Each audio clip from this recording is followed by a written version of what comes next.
Un poco la idea de hoy era abordar algunos contenidos de segundo que nos quedaron colgados, sí, que por falta de tiempo y por privilegiar otros contenidos de corte americanista, podríamos decir, dejamos de lado, ¿sí? Y me refiero a Europa entre los siglos XVI y XVIII. Por supuesto, esto es un paneo recontra general, ¿sí? No les voy a preguntar nada preciso sobre esto que voy a decir hoy, aunque en las actividades que les voy a dejar van a ver que están los últimos dos temas que voy a explicar hoy. Son dos temas, pero es una actividad re sencillita. Yo voy a dar como un paneo de ese tema y luego en la actividad tienen para ver un videíto de cada tema. Como siempre, el videíto es corto, ¿sí? Dura 5 o 7 minutos porque sé que si no, no lo van a ver. Entonces, si bien yo voy a explicar así un poquito, tienen después para profundizar el video y tienen también para profundizar la lectura, porque mando el capítulo del libro que corresponde a estos temas. Dicho esto, nosotros tenemos que entre el siglo XVI y XVIII pasa todo esto en Europa, ¿sí? Ya estos últimos dos temas son temas de tercero específicamente. Por eso nosotros vamos a arrancar con un paneo de estos otros tres, ¿sí? De la reforma religiosa, del absolutismo y del iluminismo. Hoy vamos a hacer un paneo de estos tres temas. Insisto, ustedes van a hacer actividad sobre el absolutismo y el iluminismo, ¿sí? ¿De qué se trata la reforma de la Iglesia? ¿Cuándo fue? ¿Qué pasó? La reforma religiosa se da durante el siglo XVI. ¿Qué pasa con Europa? Europa empieza a sufrir como una especie de crisis en la fe católica. ¿Con qué tiene que ver esta crisis de fe? Bueno, se empieza a criticar la figura del Papa. ¿Sí? Vieron, por ejemplo, hoy Francisco es el Papa, ¿no es cierto? El Papa Francisco. ¿Las críticas de dónde provienen? Bueno, resulta que la Iglesia en este momento empieza a vender indulgencias, ¿sí? ¿Qué quiere decir esto? La indulgencia es el perdón del pecado, ¿no es cierto? Si yo fuese católica y voy a la iglesia y le digo al cura, perdóneme padre, ¿por qué pecado? Bueno, si yo tengo dinero, el padre me puede vender ese perdón, ¿no es cierto? Entonces esto se empieza a criticar. Ahí viene Lautaro, esperen que lo voy a admitir. Ahí está. Entonces esto se empieza a criticar. Y por otro lado también la designación de cargos a dedo, ¿no es cierto? Por ejemplo, yo soy, no sé, un papa o algún cargo religioso importante, entonces, ¿qué hago? Para designar los cargos voy a designar a mis familiares, ¿sí? Porque me conviene, porque les conviene a ellos, tengan o no tengan fe mis familiares. ¿Se entiende? O sea, estas dos cosas se van a empezar a criticar. Este señor que vemos aquí a mi izquierda, Lutero, Martin Luther se llamaba, pero en español se traduce como Lutero, fue uno de los primeros en colocar en un escrito, digamos, todas esas críticas, en un documento que se llamó Las 95 tesis, ¿sí? El tipo empieza como a criticar algunos puntos de la religión católica, no todos, pero finalmente termina como proponiendo su propio sistema de fe o su propia religión, siempre basada en Dios, ¿no? En la persona de Dios. Entre otras cosas, propone que no haya mediadores entre el practicante de la fe y Dios. Por ejemplo, que no haya un cura en el medio, ¿no es cierto? Que ese practicante de la fe pueda por su parte solito como confesarse, por ejemplo. Y también que la salvación, dice él, la salvación en esta tierra, simplemente con la fe se puede llegar a obtener. Es decir, no es necesario tener dinero para comprar esa indulgencia que la iglesia vendía, ¿no? Esto que empezó como una crítica se tornó un movimiento grande, grande, grande que generó guerras, se expandió, obviamente a Lutero lo amenazaron desde la iglesia. Sin embargo, varios príncipes europeos se convirtieron a esta fe que tomó el nombre de la fe protestante. No sé si alguna vez escucharon la iglesia protestante, por ejemplo, hoy en Estados Unidos, la mayor parte de la gente no es católica, sino que es protestante. ¿Sí? Esto por un lado.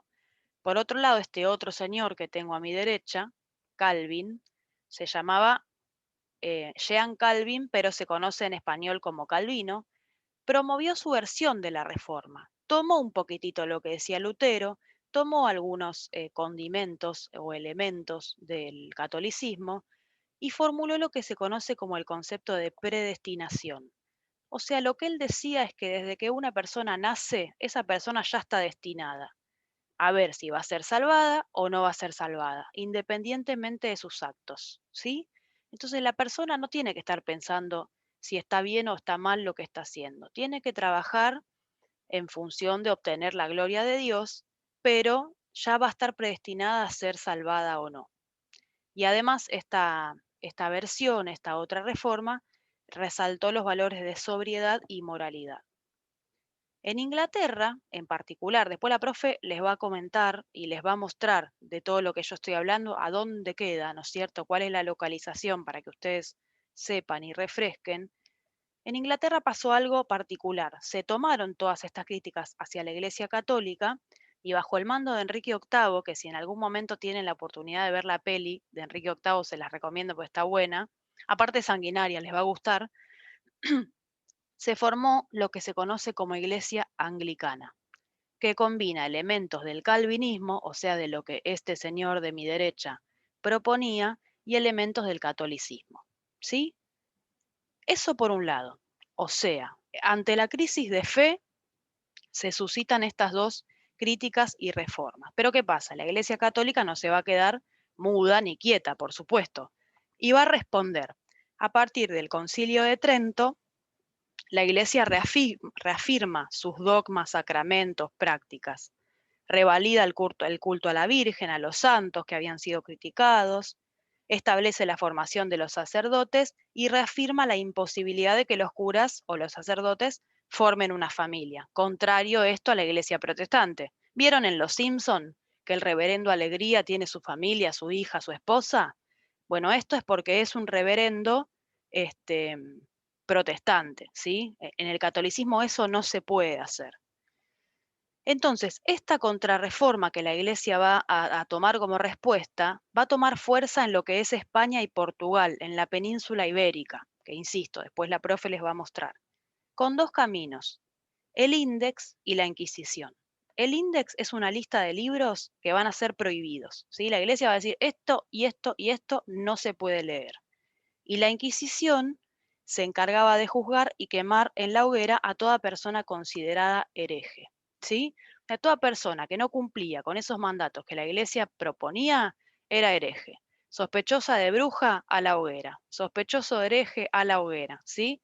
La Inquisición mató y quemó cantidad y cantidad de personas.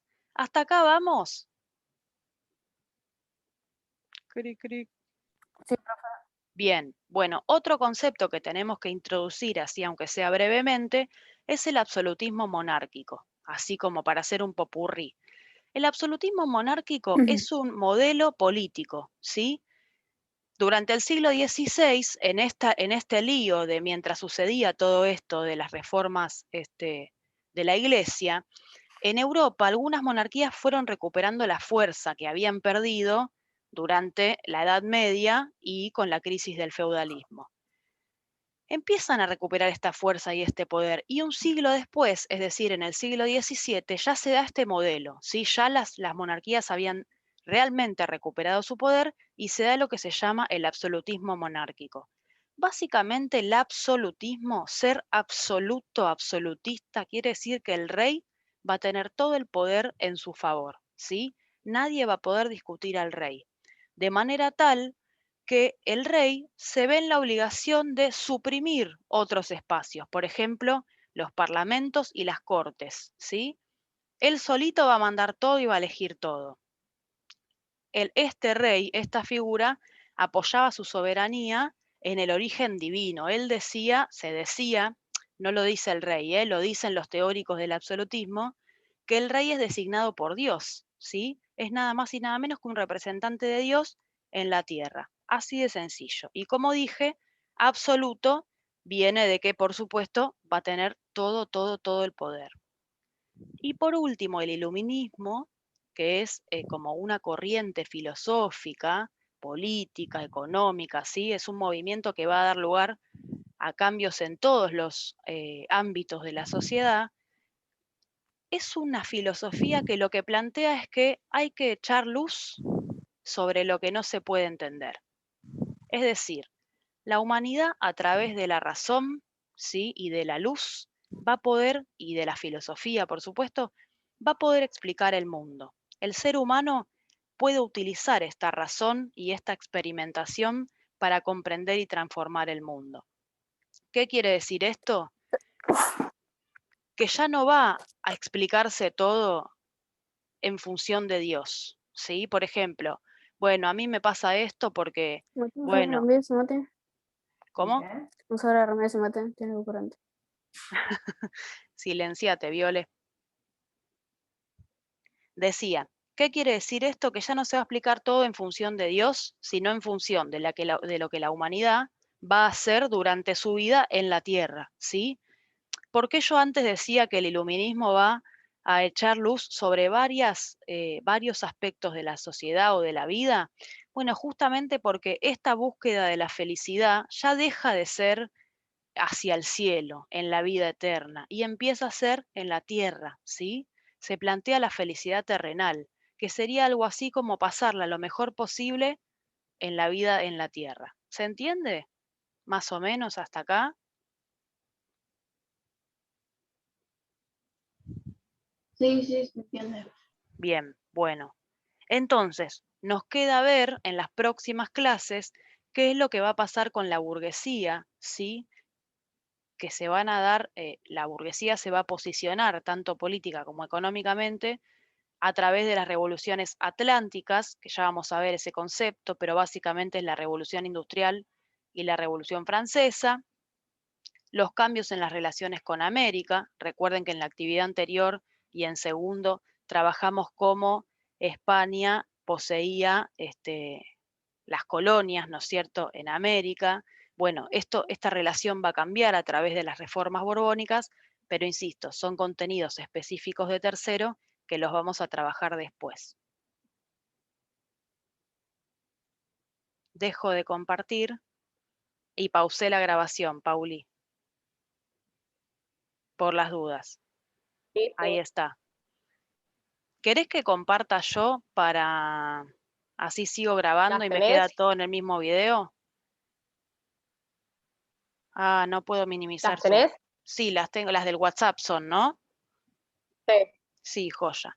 Bueno, ¿se entiende hasta acá lo que hicimos? Fue como un popurrí, digo yo, porque expliqué los temas, pero así como salpicadito, ¿no? Como un poquitito de cada cosa. ¿Por qué? Porque si yo me pongo en una clase a hablar de la reforma religiosa, en otra clase a hablar del iluminismo, en otra clase, no termino más, ¿no? Y necesito que empecemos con los temas de tercero, ¿se entiende?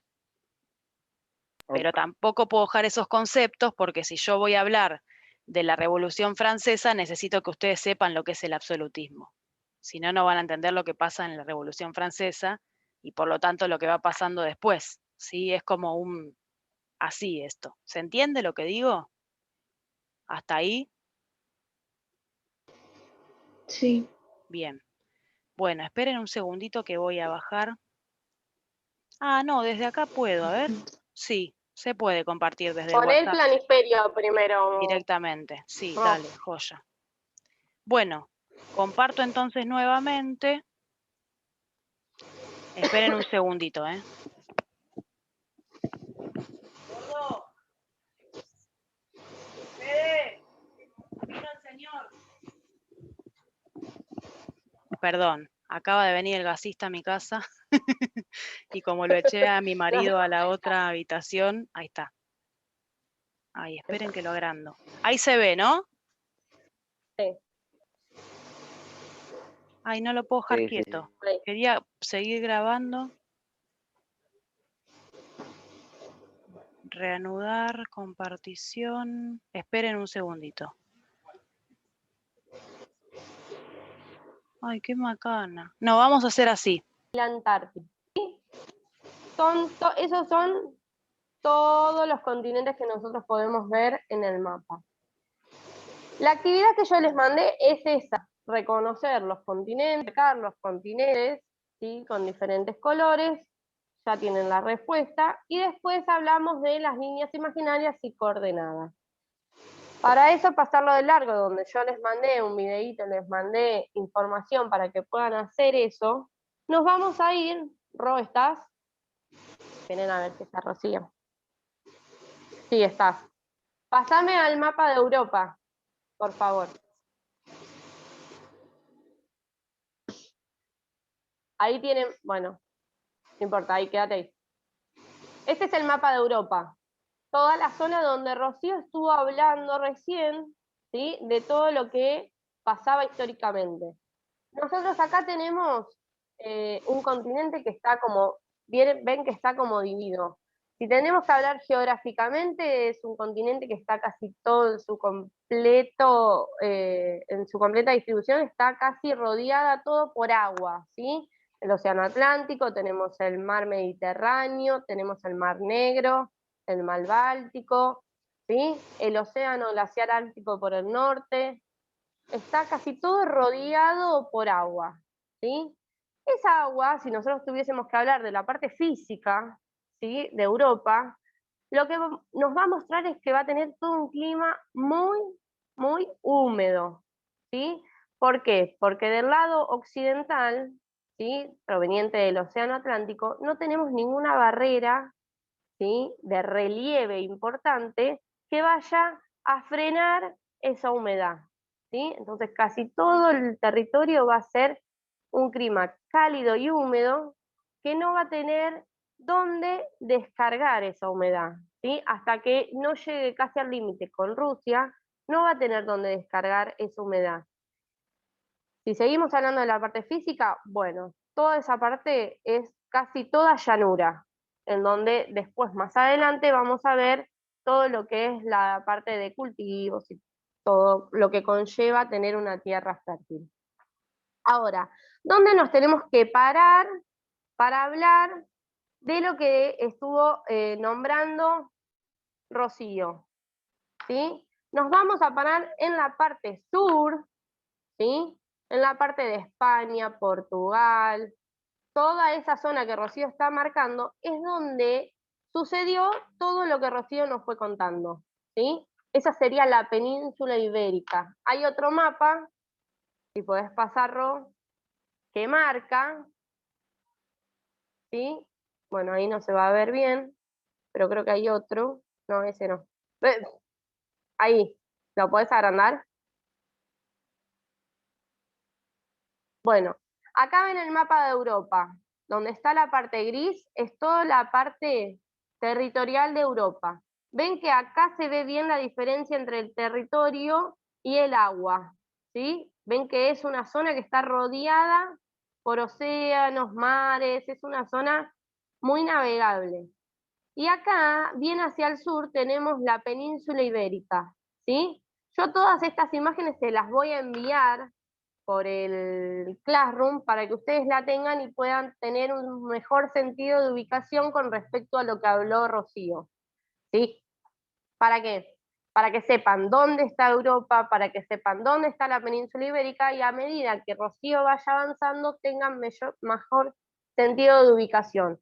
A eso le vamos a sumar la parte física, todo lo que a nosotros nos interesa en geografía. Vamos a ir trabajando así hasta que lleguemos a América. Cuando lleguemos a América, bueno, ahí vamos a empezar a ver y recordar un poco todo lo que es la parte física. Nosotros el año pasado, en segundo, si se acuerdan, vimos algo de América y vimos la parte física, ¿sí? Entonces vamos a tratar de relacionar lo que vimos el año pasado de América con lo que vemos en historia, más la parte social en geografía, ¿sí? Teniendo como base la parte física que ya vimos. ¿Les parece? ¿Se entiende hasta ahí de qué se trata el trabajo?